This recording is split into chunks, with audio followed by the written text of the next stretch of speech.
This is Listen St. Louis with Carol Daniel. When I think about the critical issues facing Black and Brown residents in the St. Louis area, I often ask the questions: how did we get here? What's holding us back? And how do we progress? At 9 PBS, we want to deepen our understanding and change the narrative. Join me as I look for answers and discover solutions on today's podcast.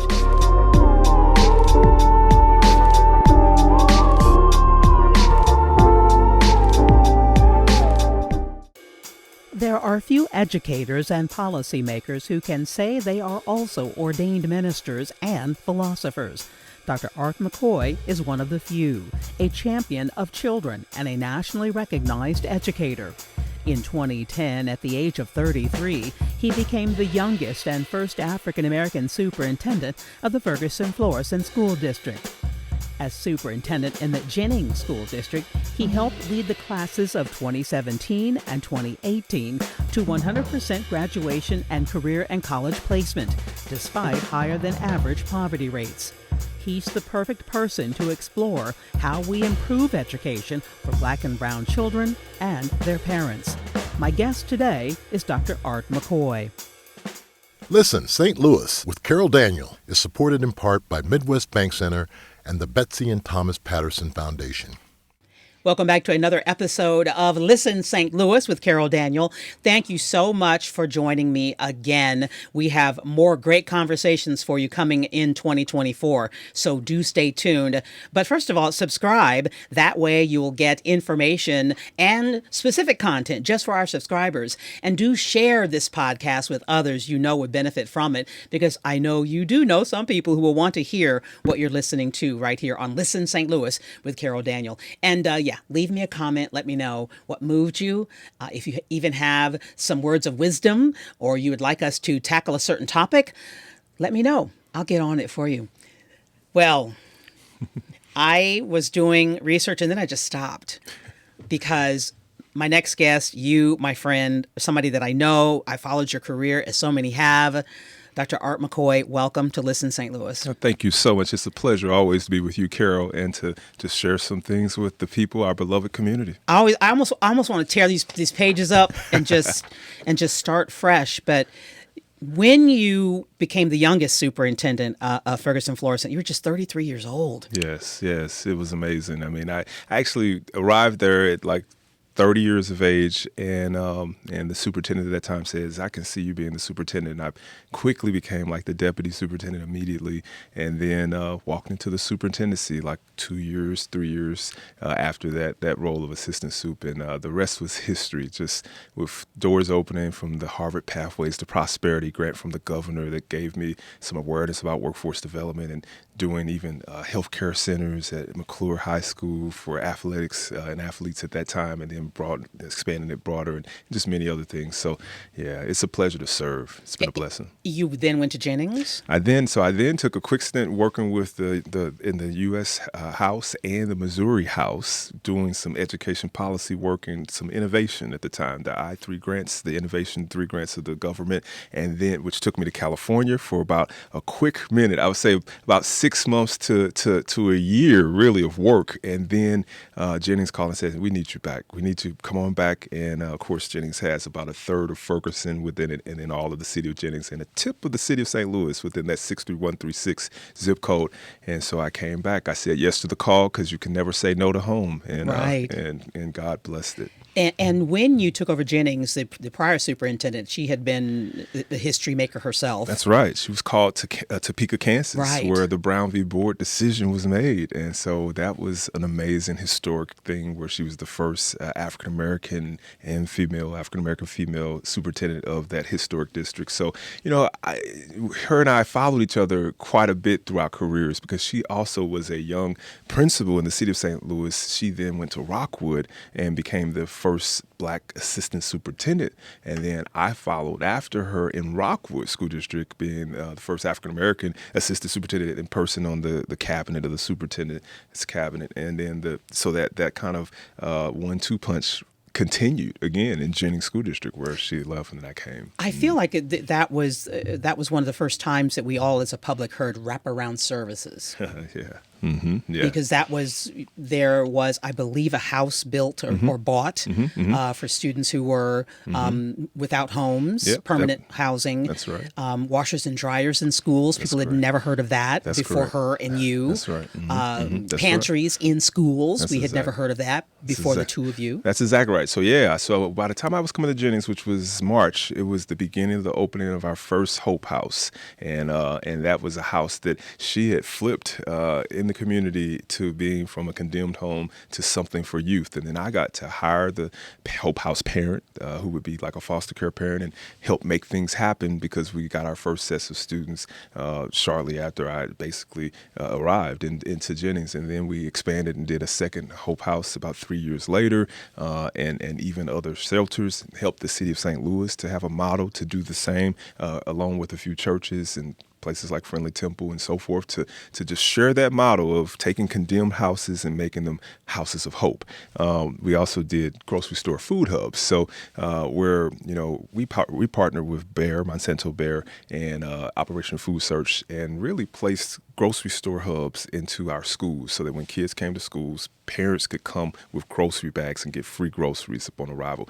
Prior to that, it was pantry hubs, cupboards, if you will, where a car drives up and gets a box of food and goes, similar to the Urban League style. Right. And so, part of my work with my team and the vision of my principals and others were to make it a more family feel, where it's like it's a family affair, where students can be the checkout clerks, and where students high school levels can be like getting job skills to be like cash register individuals or stockers and shelvers. And so we operationalized it, turned it to grocery store hubs within an elementary and a high school setting, and it became educational as well as wraparound services for the community. It changed lives too, because some of our students were at risk, or people who are at promise, as I call it, versus at risk, and they were at our alternative setting. Never had a person of age look at them in a positive light. They were always looked at as threats. Right. And someone who may have been sagging, someone who may not have had the best of English, someone who may have had some rough, rocky roads. But when they're put in a position to empower others and to give the most basic of needs, food, water, and a smile, they responded like, I've never been looked at like that by an adult. I've never been looked at as being someone of value, appreciated in the community. I like how this feels. I want to make this my life path, a sense of purpose. And that's what it's all about, making every moment pregnant with the opportunity of purpose, power, that's life-changing power. And that forces us to focus on those Maslow's hierarchy of needs before you focus on those educational 1, 2, 3s. We cannot expect people to have our value system if they are hungry. That's exactly right. So many people say it's Maslow's before Bloom. That's education needs for saying, do you see me? Do you know me? Do you care about me before you try to instill something into me? And so that is the creed in which we who are educators and people who view students as souls first, staff as souls first. That's how I walk. That's how I've talked. That's how we lead, and that's how we live. Was it hard for you to leave the day-to-day as a superintendent? I know people said, don't go. Right. Yeah, thousands. And, I would say I've just expanded the walls of what would be viewed as a superintendency. First, let me say, the greatest compliment I've ever received from a staff member was when one came up to me in the Ferguson, Florissant School District and said, "You love us like a pastor." That was the greatest compliment, because that person saw it was bigger than what the goals of a traditional school is. It's like, I see you as a soul first and a staff second. Bigger than test scores, bigger than attendance. Way bigger than test scores and attendance. It's about loving each other and showing a sense of care and creating a safe space and a beloved community and the needed boundaries and the needed beliefs to have anything be possible. And then from there, everyone gets in the right space. And so but that day that when it came for me to retire, I had been planning that from when I started as an 18-year-old teacher, Because when you start as the youngest teacher in the state of Missouri, then you become aware, okay, if I'm the youngest, then I might be the first to do something else. Right. And then that led to, okay, I can retire at this age. And then the question is, well, what do you do between that start date and that finish date? And how far do you want to go, and what do you want to impact? And so that date was being announced to my board before they hired me. I shared with them, here's my plan. Are you okay with that? And they said, we're okay with that, and we want to make this situation such that you choose to stay longer than that date in which you can go. And then something miraculous happened. The pandemic occurred. And that literally gave life to me, because I had been in the game or the business for long enough to have seen almost everything. And then something happened that no one saw. And I was able to become a Johns Hopkins certified contact tracer, a certified health official for mental health, a variety of things. That wouldn't have happened. That wouldn't have happened otherwise. Yeah. I was already, kind of going in a trajectory that, with having two hospitals and two schools, because we also did, school-based clinics and helping Riverview Gardens with their school-based clinics to help raise funds for theirs and others, and then getting the award from Children's Hospital for Healthcare Advocate of the Year 2017, and then becoming one of their board member and the president of the committee for community health impact. That led me to have discussions with officials about healthcare, but me getting certified and taking courses in it to then literally do mental health work, that wouldn't have happened had it not been for a few acts of God, the pandemic being one of them. And then just the trajectory continues from there. My heart for children, and I have children that I gave birth to, but then I look at every young person as our children. You're my baby. You're my baby. That's right. how we should be in community, I believe. That's right.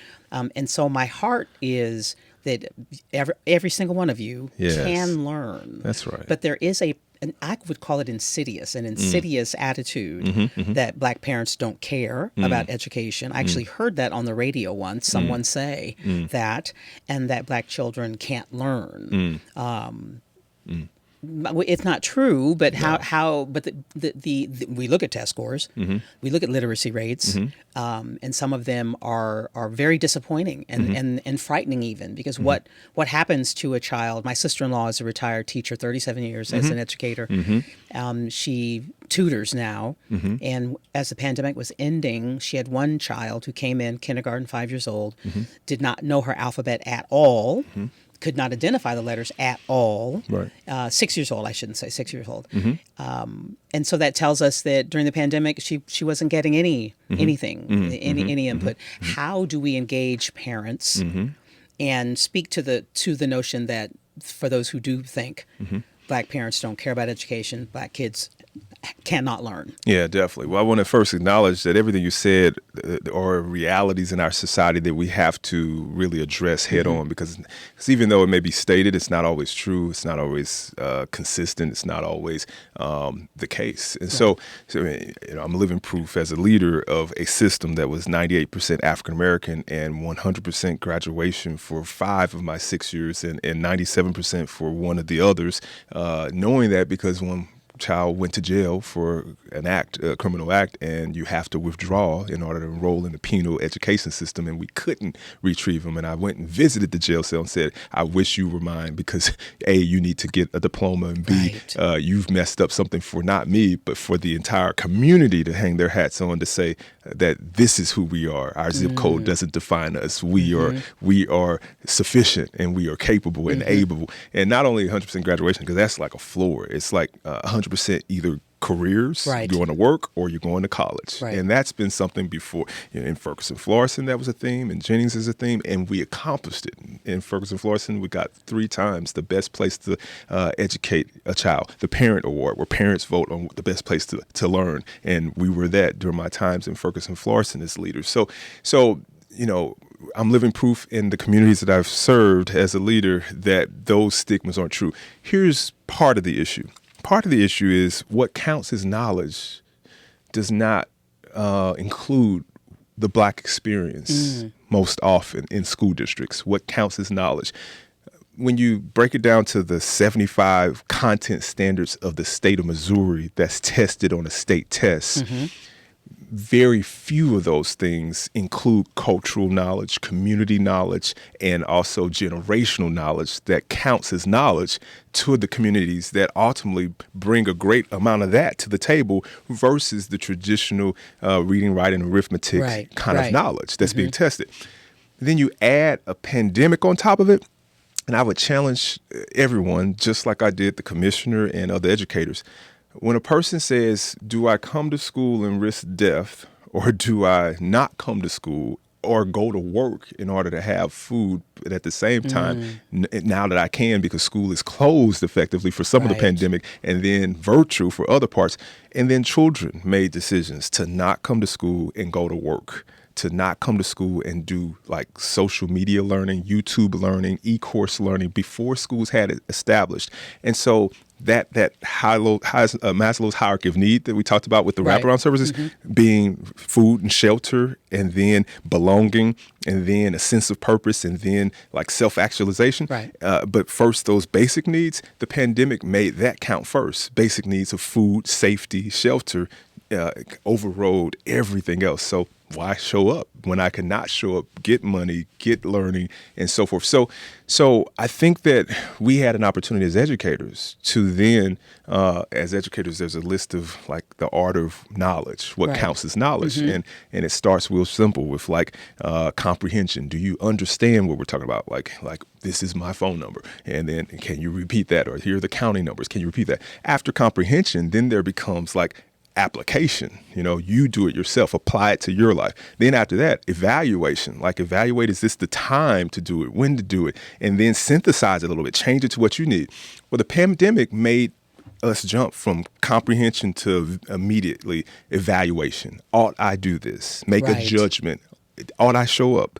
Ought I continue to have seat time to demonstrate my learning? And then that kind of cause for, even to this day, now that schools are back in session, many kids are not in the seats because they're having a judgment call, evaluation, judgment of that's not what's most important to me.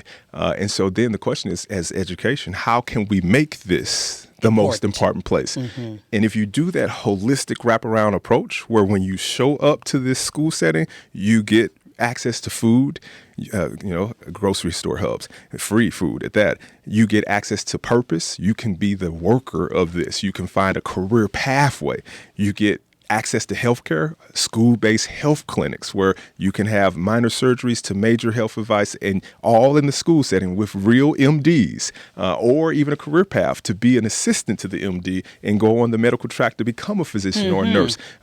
Then that school becomes so important that parent and that child says, there's no other place I should be, can be, that I can get a job, can get food, can get a credential, can get a degree or diploma, and have belonging and friends. I was going to say I'm seen. That's right. I'm seen. I'm heard. I feel sufficient.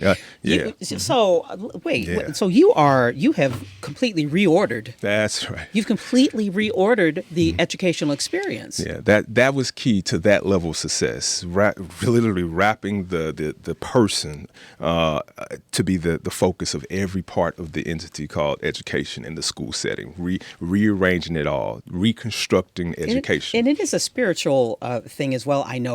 For sure. You are an ordained minister. For sure. And even before I knew that, you're such a spiritual person that you are meeting people where they live. And we say that all the time, but we don't put it into action. Right. That's so true. So right now, I think that there are a lot of people leading on empty. And they wouldn't have the gas to get to where people are if a person said, I'm here. In many instances right now, people are quitting quietly, which means I'm already retired. I'm just still getting a paycheck and I haven't made that announcement. I'm finding what less to do to make it through the week. That's quitting quietly. And then others who aren't quitting quietly literally are just on survival mode, leading on empty. And you can't give what you don't have.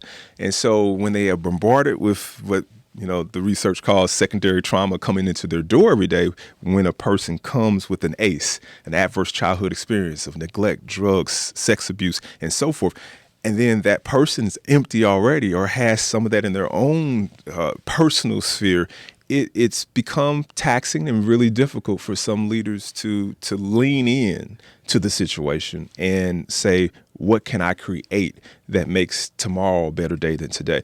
But that was the key to, and still is, to everything I do. whenever I had a student situation that was significant or a societal situation that was significant, we created a program that spoke to the spirit of the significance, to have a positive reaction to every action, or even a positive proaction before there was a needed reaction. That was the purpose of parent-child interaction therapy, which we were the first in the state of Missouri to start doing with Dr. Joan Luby, who tried to get into schools before having met me and me having met her, but then a societal situation where I lost a kindergartner at age 5 on her 16th day of school on a Friday, where I just sung to her a song like about what rainbows do and how rain makes the flowers grow and sunshine. And then she dies because of her mom's boyfriend killing her, pushing her down the steps.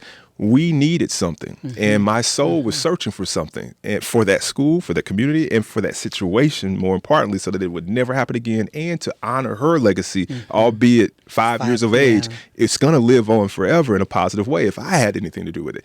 And I happened to have an architect introduce me to a psychiatrist who had the premier world-renowned research on parent-child interaction therapy. And I said, we're going to do this. I don't care if we're the first in the country, in the world. It's going to happen here, because my parents need to have something to equip them to interact better with their child. If they're, let's say, a mama's daddy's boyfriend that just came in during the pandemic, and now you have more time together, more confining, less limited vocabulary, limited resources. How do we interact? And today, that program is funded by NIM, the National Institute of Mental Health, with $1 million grant that is ultimately having those educational and psychological therapeutic services taught to over 1,000 children in 5 school districts. Of course, my previous district, which I'm the superintendent emeritus, but there's a great superintendent there now that is a dear friend, Dr. Paula Knight, who I supported, and she's implemented it in Jennings. University City is implementing it. St. Louis City has schools that are implementing it, as well as beyond those districts, to have greater interaction, not only with parents and children, but also with teachers and children. And so what my goal then was, after being on that scholarly publication, it was to then make a layman's version of that. And so let me just say, because a lot of people talk about things, but they never say what they're talking about. Like, I heard the term, but what are you really talking about? So 5 B's to bolster well-being. An establishment of serious belonging. I feel like I'm seen, supported, and sufficient. And if I'm not sufficient, together we are, because I belong, and the system has allowed me to belong. I see myself on the walls. I'm part of it. I'm part of it. I get to create it. I get to be a creator and a contributor. I belong. Number 2, real boundaries.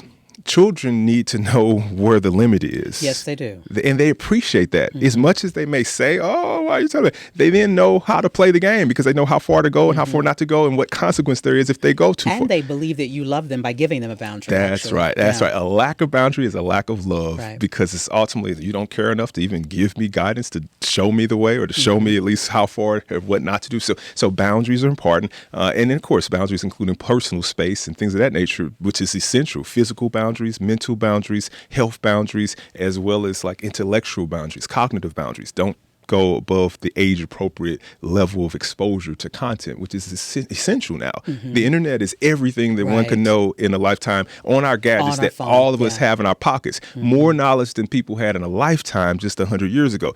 Where are the boundaries? Because not all of this is for a 5-year-old, a 10-year-old, a 20-year-old even, not all of it, some of it, portions of it. So boundaries. Thirdly, behavioral modification. Behavioral modification is sometimes we've learned some things and have it not exactly as good as or as well as it could be, or as right as it can be. So then you need to have a life coach to coach you to say, this is good, but it can be better. If you just tweak this in this way, modify your behavior just with this small tweak, you can get 10 times the results. On, let's say, just having more energy in the day. Well, if you listen to your circadian rhythm when you're dozing off, instead of waking yourself up and drinking some coffee and then going another 2 hours, actually take the time to go to sleep and wake up in 1 hour even, and you will be good for 7 more hours. If you give it, I had hundreds of kids go to the nurse 2 hours after the start of school to ask for some crackers And really, some of them that were misbehaving, many of them were advised to take a nap. And these are elementary kids. After that nap, that kid didn't misbehave for the rest of the day. And so then the nurse has to ask, well, is there no food at home? Because you want crackers and milk. And is there no quiet place to sleep such that you're sleeping for 2 hours at school because something is in your environment where it's stimulating you to the point where you can't choose to sleep, fear of missing out, FOMO, or something else worse than that. Yeah. And so that's behavioral modification to change the behavior slightly for a much better result. That's number 3. Number 4, balance.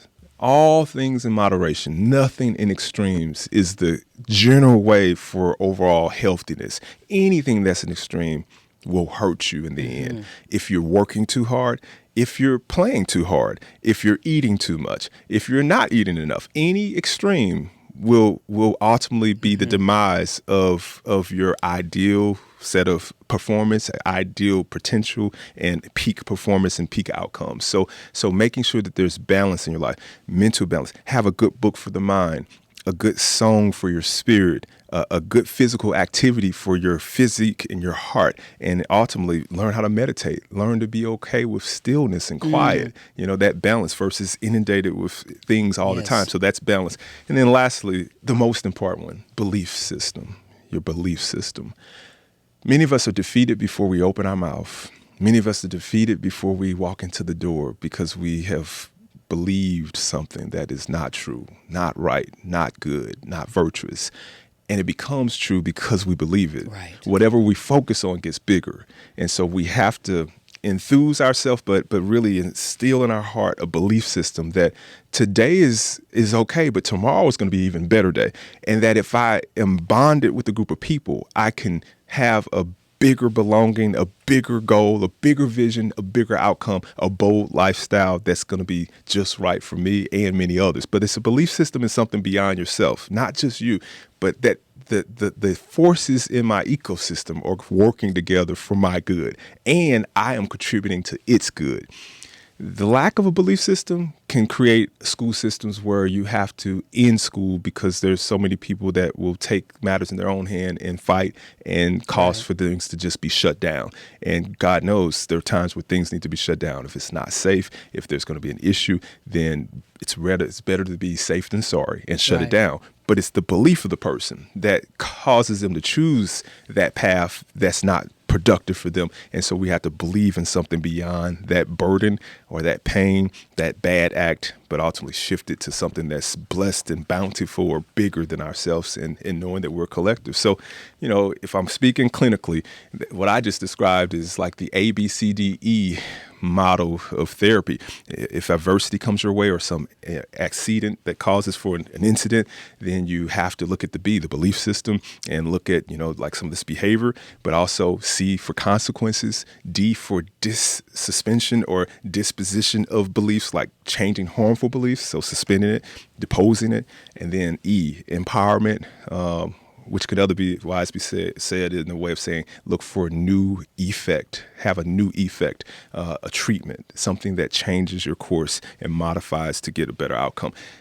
That's what has been kind of a method behind each of my decades in education. And now I get the chance to show that through like organizations that I've created or become the head of, in like St. Louis STL Works, the Regional Business Council STL Works, which does that in workforce development, or as the distinguished fellow and superintendent of residence at St. Louis University for educational practices and other things. So now I'm taking these practical things, these tips, these tools, and these theories that are, and I'm a scholar, I'm a leader, so I'm a practitioner, and then I'm also a philosopher. So I get to tailor make it to our situations in St. Louis so we can have better outcomes in various places. When talking about STL Works, the Regional Business Council, is the crisis that we don't have, the workforce crisis, that we don't have enough educated, trained, able-bodied people, characterize the crisis that we are in? Yeah. Before the pandemic, there were like over 700,000 job openings and people who didn't have the training for those positions.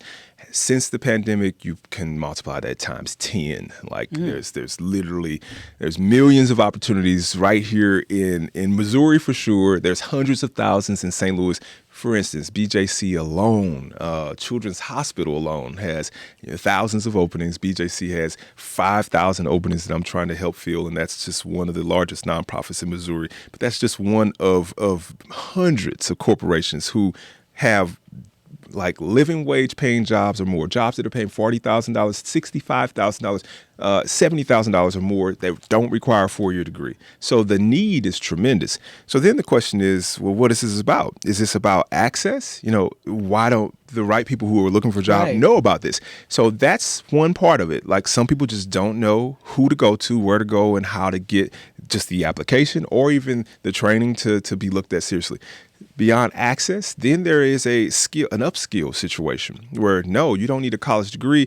If you have a high school diploma, that's great. And then you can be upskilled just a tiny bit for free and maybe even paid to get that upskill and then have that $60,000 job. So that's part 2 of STL Works, helping to connect people who are in need of a high paying job to the upskill training that will give them a stipend or even pay for training to then ultimately get that higher wage job.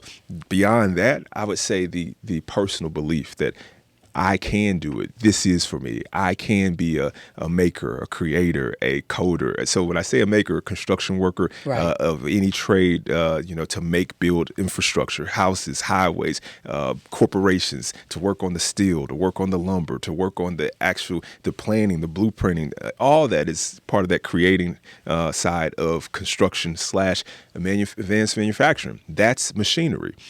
So many people think advanced manufacturing, that's wood shop, right? That's what it was when I was in school. Yeah, right. That was 30 years ago.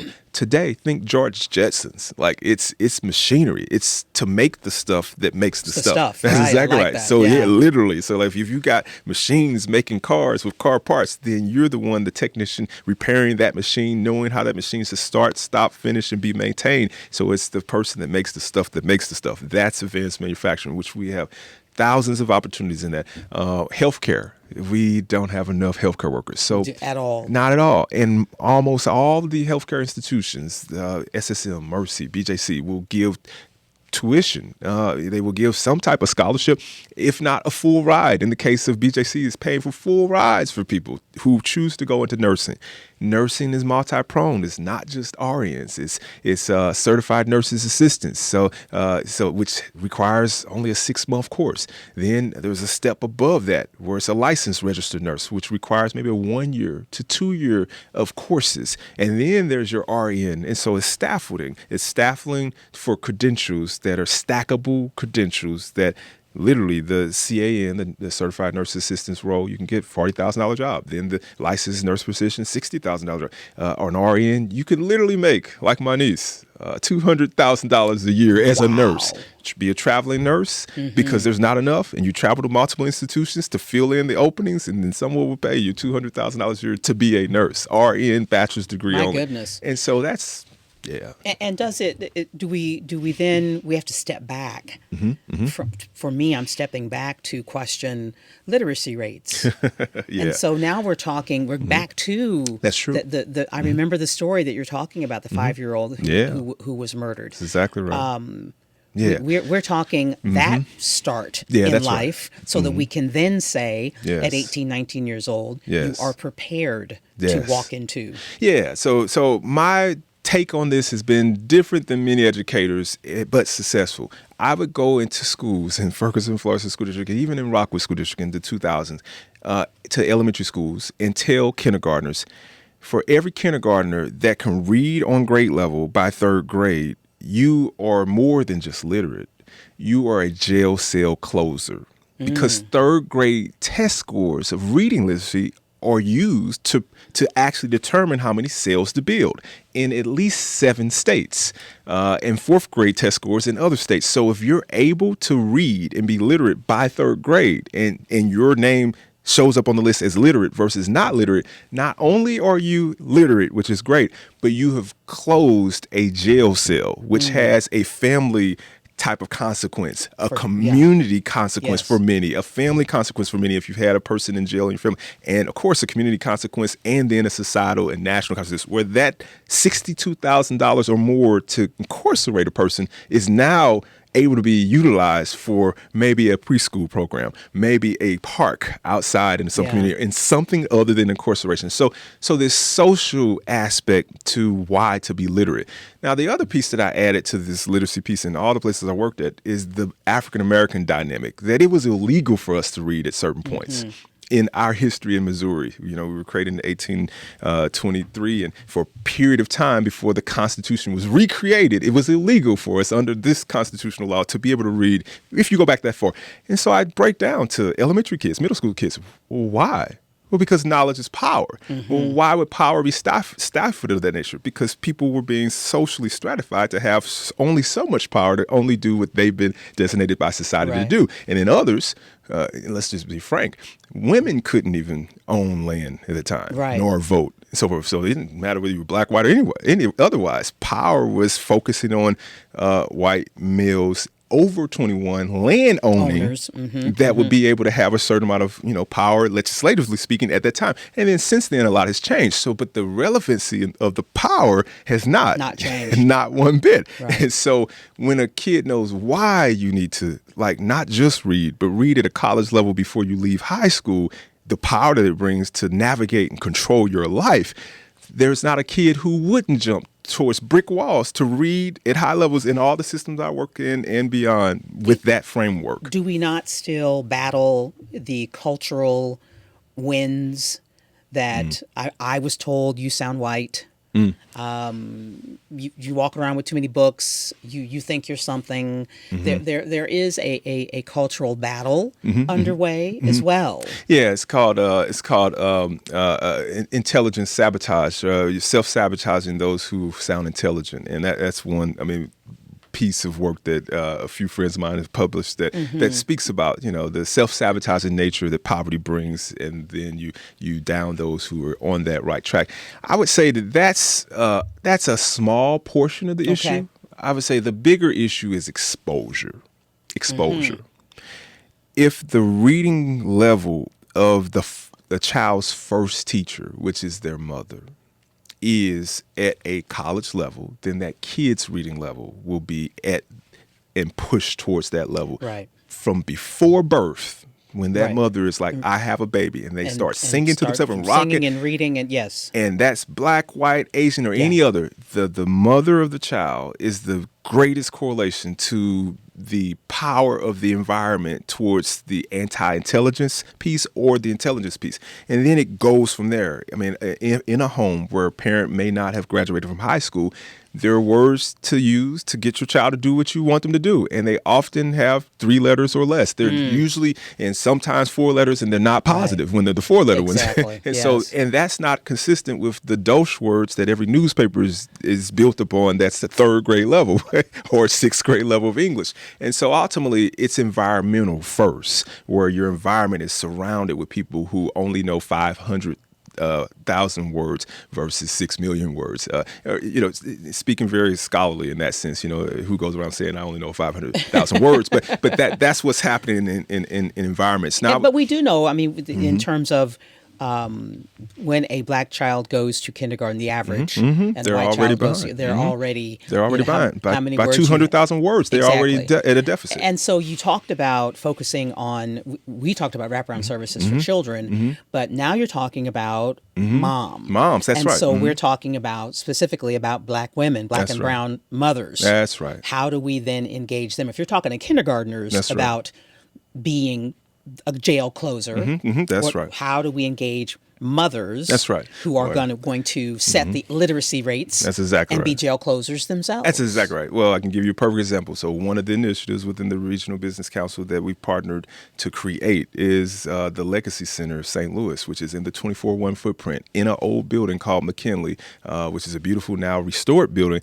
And the Legacy Center has an executive director who is amazing. And one of our goals, and I'm the board president and executive like coach of the executive director. I'm like his coach to help him know exactly how to go and so forth. One of the things we did was a 10,000 book drive to give 10,000 books to every home and to have book sessions by the authors to give the insights to how to write a book, why I wrote this book, and how this book connects to you and the sense of belonging that we talked about. And then ultimately how to then you tell your story. You write your own essay and you see that you can be an author and you have something that's narrative knowledge that counts to us as knowledge that you already came to the table, even though it may not seem to be part of the 75 standards of Missouri. It's connected. We can connect it to the historical and current event side of things in your own narrative. And so book projects that give away books, literacy projects, literacy reading rooms, and more. But educationally speaking, let me say this. Educators cannot dictate how their kid comes to them, but what they can do is change the trajectory of their potential when they leave from them. And so I've always approached it as never naysaying the level of reading a kid comes to me at, but calling myself fake and not walking the talk if I can't get a child to grow by at least 2 grade levels with spending 6 months with me, because I know how I talk. I know how my spirit moves. And I know that if that kid can connect to my spirit in any way whatsoever, it's going to cause for something that's a few grade levels higher, for sure, than what they may have been exposed to. And that's just not about me. That's about every person I hire, every teacher, every custodian, every secretary is speaking not just standard English, but collegiate English to scholars in kindergarten. And then that's how you create this environment that is a positive reaction or proaction to the other environment that may have been a deficit. And that's an environmental response. I remember years ago talking to you about the Grow Your Own program that you instituted. I think that was in Jennings. Yeah, and also. Ferguson Florissant. Because Both. what you're talking to me about now is, well, you've been talking about the quality educator That's and the right. educator who, like you, would connect on a spirit level and see that child as a soul first. That's exactly right. But we all know that we are losing teachers. They're not just quiet quitting; they're out and out quitting. I'm loud quitting. That's very true. Today's my last day. I'm sick of this. I'm gone. Right. So, what is the answer to quality educators?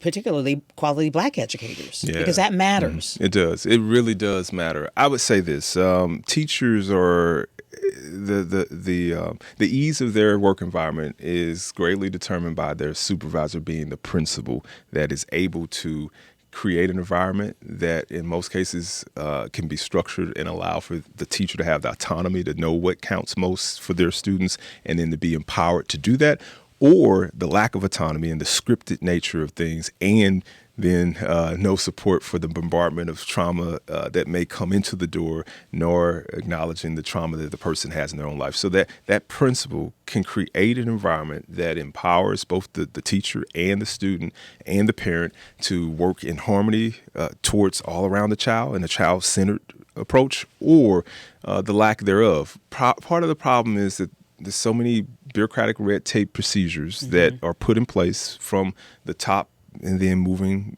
to people who don't feel like they're the top but really have top power. So like when I say the top, the board, the superintendent, and so forth, that say we have these regulations, we have these forms, we have these things, and to the point where a substitute teacher can be the permanent teacher, and the substitute teacher in the state of Missouri now can only have to be a high school graduate at age 18. That's a very different thing than a 35-year-old bachelor's degree person who has some life experience that's the teacher that knows, and they even have their own child. And it's like, I know my child, I know my students in the classroom, and I know what's best for them because we have a relationship. And therefore, I'm going to be humble enough to let them tell me how to create a curriculum that gets them the furthest. Those two things are working opposed to each other. The procedures, the efficiency method of the fastest, and you don't need a specific relationship. Just take this script and do it this way, and it's going to get better results. There's a lot of fight occurring for the autonomy to teach, and so many great teachers have left the classroom because they say, I don't have the autonomy to teach. I don't have the resources to teach. I don't have the time to teach because there's so many interruptions within the schedule, and ultimately, I don't have the patience anymore to deal with those people who run those things to choose to keep teaching. So there are many environments that are urban, suburban, and rural that have resisted that and still thrive. Let me put it this way, very simply.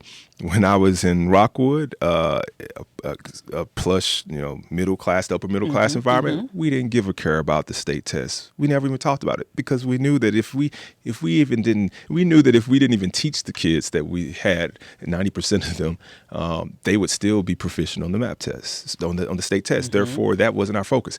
You go to a school district like the ones I've overseen, Ferguson, Florissant, and Jennings, and the theory and the belief is, we got to teach to the test so that they know how to pass this test. Right. And I led each of those districts with my same Rockwood philosophy of I could care less about that test. If I do everything right for the child, then they will not only pass that test, but will pass with flying colors because they are whole, sufficient, well, showing up and able to show out. And the data showed we were the only urban district accredited with distinction with 90.2% of the state standards met during my time. And it was 100% of students were able to get free reduced lunch, 95% free reduced lunch numbers by income, 75% TANF, 98% Black, but accredited with distinction levels. Well, it just goes to show you if you make what matters most matter, then everything else that matters to somebody else will come in place. And that test is lower on the list than wellness, than I see you. We can speak life into you. We can go to, let's talk Greek. Greek, we're talking endonymia, purpose, life purpose. We're talking hedonics, pleasure for an experience. We're talking purpose precedes pleasure. We're talking, and that is Aristotle / how to have human flourishing. Endonymia, meaning the Greek word of happiness, life, virtue, and flourishing. That's ultimately what these other things like character education or your arithmetic, your writing and your reading is about to ultimately be able to commune with the world, to be a productive citizen, someone who's able.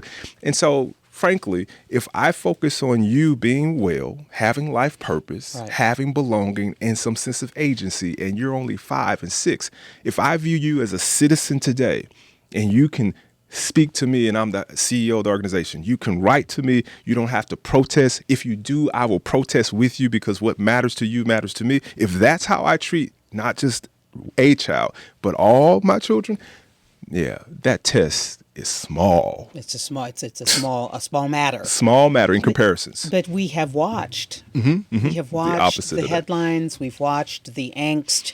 We've watched parents. Their groups have for sure have sprung up.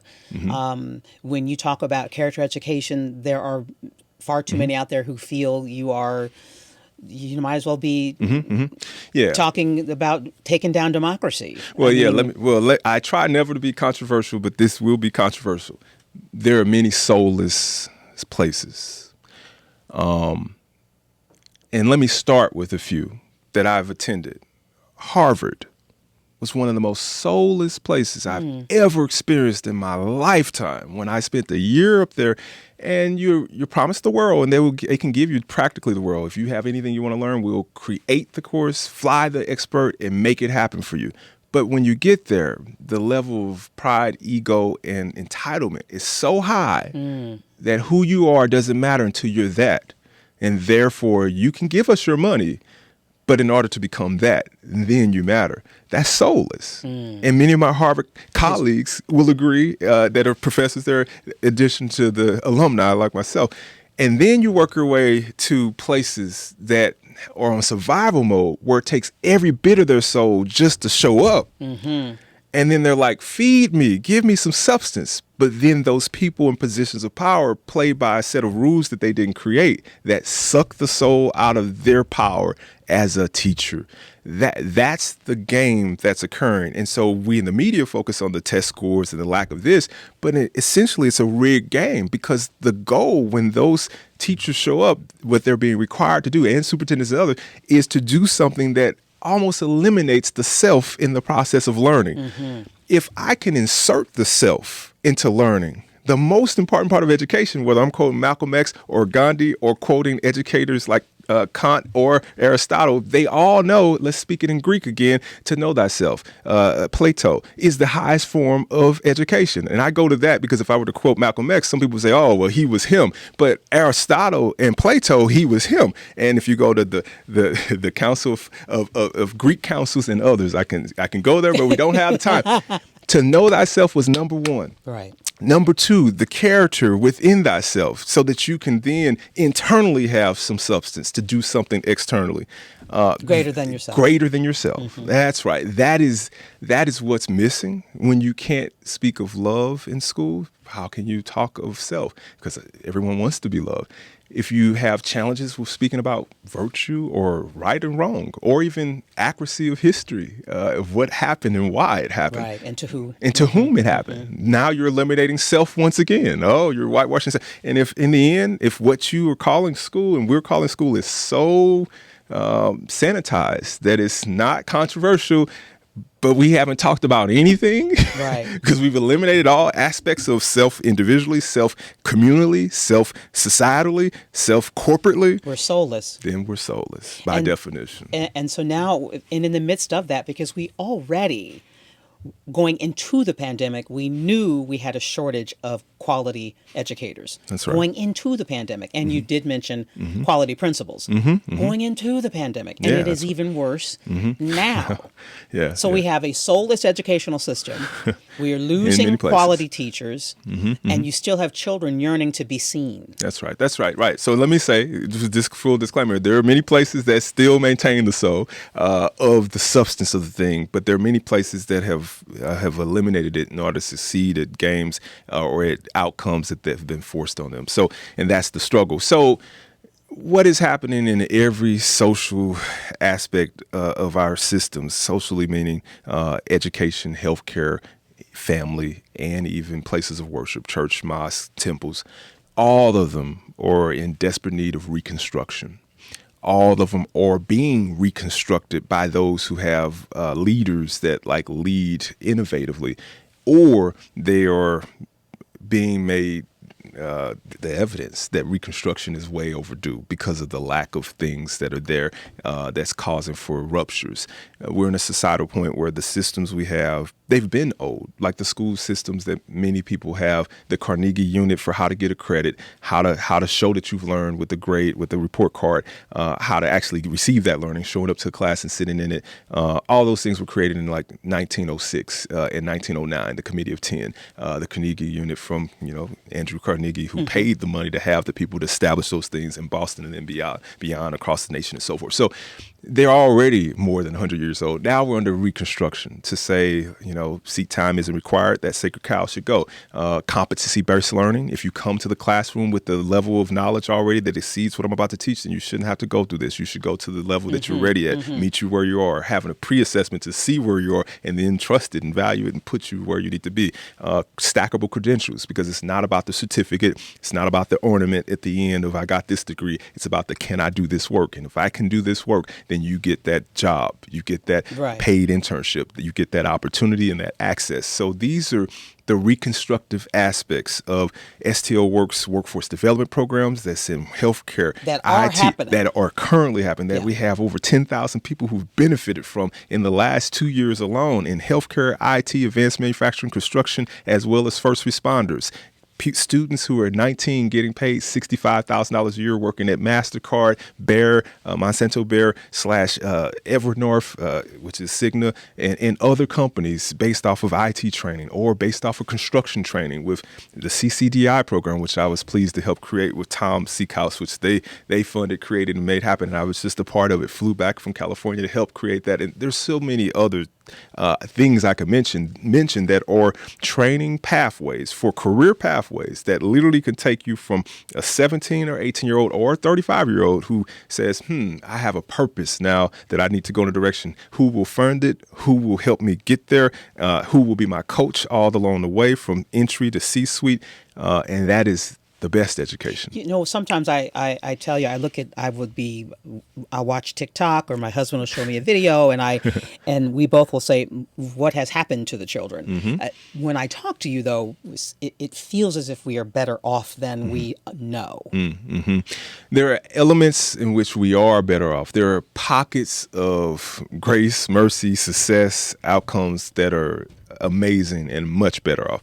And then there are parts that are seriously dangerous and seriously not better off. So I can't say that media has done a wrong thing. There are periods and places that are in a wilderness period, like if to use the analogy, wilderness meaning marching around for 40 years for a generation or two to die before it gets better, like the wilderness in Egypt with the children of Israel. There are many wilderness periods with many groups that are occurring. And, part of the issue with the No Child Left Behind thing was that, people say, well, testing was too much of a focus, and could everybody reach 100%? And from that, we had the most school closures. We had over 100,000 schools closed because in many of those places, they were some of the most wilderness period type of places. Now, we don't even have that framework or framework like that. We just have wilderness and no closing, or the place has to say, we tap out, we choose to close. We can't do this no more, right? We won't do this anymore. And it hurts. There's been charter schools have closed, public schools just this year. And they're like, we just can't do this anymore. So yeah, there are some pockets of despair. There are pockets of hope. One thing that we have to realize, though, is that we have the internal capacity to create the hope and the prosperity and the opportunity that we desire to see. We have the power. If a parent and enough parents chose to do something just in education, if they were serious enough, there could be a homeschool network in every church. And there's a church almost on every other corner. Right. So you could literally have a homeschool network in every church with 5 parents, an online system of education, and then a few volunteers who don't care about the teaching because that could be done online, but they care about the seeing the self, the character teaching, the virtue teaching, the life teaching, all the stuff that the system of education has chosen to erase for political reasons, to not get into trouble for taking a side on something, and therefore we just won't mess with it, or we're told legislatively, you can't mess with this. Well, you can literally create homeschool networks and make an environment that thrives. You can create charter networks. You can create alternative networks, be it learning at an office place, in a corporate space, private, independent schools that have an independent purpose. And then, of course, you can just improve your public school. But the public school is only as good as its public. So that's the key. That's the key to the public school. It is the public school. Even the highest of officials have forgotten why public schools were created. I have a PhD. I can make it short, 5 words. The apprenticeship in the beginning, the educated electorate, that's voting and being a citizen, national, state, and local voting and city council voting, and then character. It's the apprenticeship, educated electorate, and character. That was the Washingtonian purpose of education. That was the original origin of why we did this. So now if you ask yourself today, are schools focusing on apprenticeship, character, and educated electorate with the laser beam that business would, such that business says, I'm measuring this every quarter, and if I don't have outcomes on this, then we're not. The answer is no. No, they're focusing on all the red tape that are distractions, and that's what makes leading a system sometimes challenging and controversial. But important. Well, if you say public schools are only as good as the public, that's right. And I then ask, what's holding us back?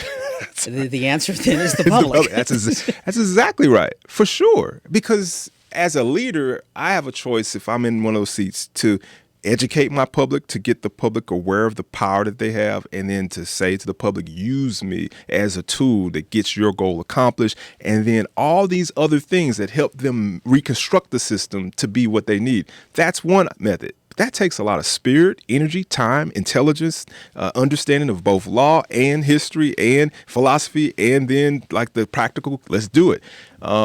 And I argue that many leaders are leading on empty to the point where they don't have the fuel to do each of those things all the time, nor the staff, nor the team. I argue that sometimes you can try to educate the community towards here's the opportunity we have, and sometimes there's not time to do that. They're not listening. They're on survival mode. They have other things that are more important, like food, jobs, or a variety of things, mental health. Maybe I shouldn't be there because I might hurt somebody. That's real. I mean, we did assessments where we would assess, okay, we're about to do something big. Who needs to say, I can't right now because I might hurt somebody or myself?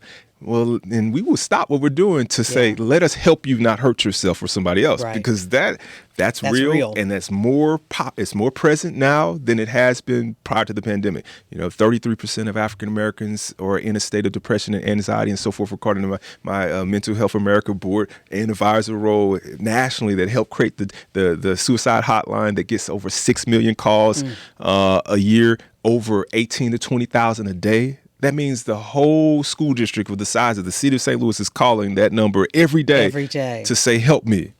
That's real. That's real. And when you say 33%, that's real. That's hugely real. And that's a reported number. That's a reported number. That means it's higher. That's exactly right. Some people haven't admitted that's exactly right. So that's real. So leave me on a hopeful note. Yes. Because I mean, you are a hopeful person. Definitely. What do we do then to move for? And I know that's such a broad question. No, it's a good question. In order to move forward educationally, I know we have the public, we have parents, we have administrators, we have policy. That's right. We have children. That's right. No, you're so right. Give me a few minutes. One is spats. You just spelled it. What you described as spats. We have fights. We need to empower people to not spat. And that spat is the students should be first, the parents second for sure, because they're the child's first teacher, administrators, and then you have teachers, which are the nucleus of any classroom. They're the most important of any school district because they make the teaching happen. And then you have support staff. But then that same acronym SPATS includes all those people are within a system. And that system is based off of public policy. That public policy is done by administrators, like government administrators. That administrators the system takes time to then craft it, listen to you, and then come back with something, some change. And that time is at the speed of government and not the speed of business or the speed of the need. And then you have the last S for society, societal issues, and like ruptures in society, be it pandemics, be it wars, be it things that create for mass levels of trauma, not mass weapons of destructions, but mass levels of trauma, because war is trauma, simply put, pandemics or trauma, and then life instances are traumatic. It brings trauma. And so we have to, when we talk about hope, leaders, which is everyone, a parent is a leader, a student is a leader, a principal is a leader, a teacher is a leader, a superintendent is a leader, a homeless person is a leader. If a person is wrestling with the desire to want to kill themselves, I tell often, and I've advised people who were do suicidal ideation, I ask them, if you can't get to me, just look at any homeless person as you're taking a walk. Call somebody first. Talk to somebody. Have what we call a hotline, a wet line, meaning you're going to get somebody that's like just ready to help you on the end. But if you can't, I said, think about that homeless person. They could easily have a level of despondency that says, let's end it, but they don't. They live to see another day because they know that if they can just make it to the other side, there's an opportunity that day is going to be the day where it won't be like this anymore. And so from the book that was published last year, with me being a part of it, Chapter 4, from Dr. Carol Graham, economist from the University of Maryland. She's a Brookings Institute scholar and fellow, an economist, and the vice president of University of Maryland. She was that. Now she's just being professor. The book is called The Power of Hope. And being in Chapter 4, having the population that I led being a major part of the surveys and the research, she teased out the biggest thing that makes the difference. And she saw that within my students and our community, that the levels of hope were off the chart. The levels of self-empowerment were higher than other neighboring districts that were mostly other ethnicities, from be it Valley Park or Rockwood, but per se, the districts that I serve, off the chart. And so the research question was why? That's right. And the short answer was in those 5 B's that I started with, the most important thing is your belief system. Whatever you focus on gets bigger. And so if we focus on the beauty that we have, the bonding and the power that we have to make a better day tomorrow, make it a great day, that belief system that's bigger than us, that if I can't do it, then we can. If we replace the I in any illness with a WE, you get wellness. You get wellness. And so that is the solution for education.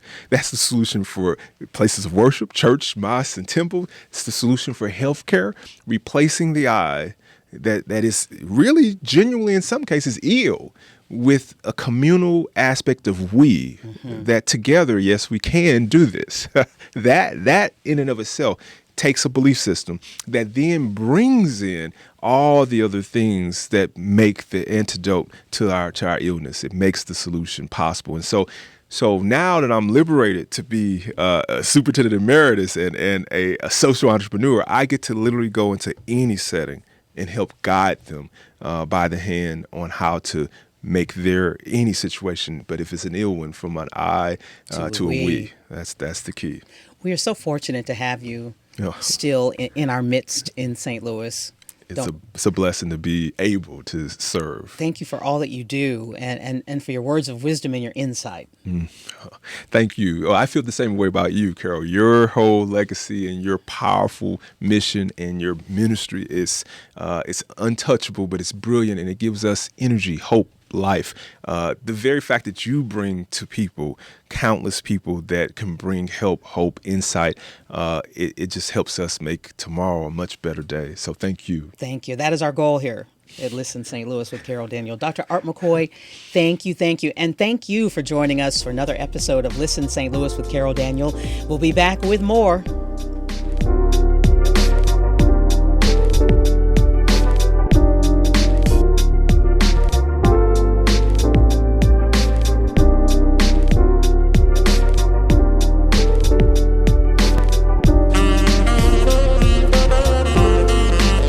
Listen, St. Louis with Carol Daniel is supported in part by Midwest Bank Center and the Betsy and Thomas Patterson Foundation.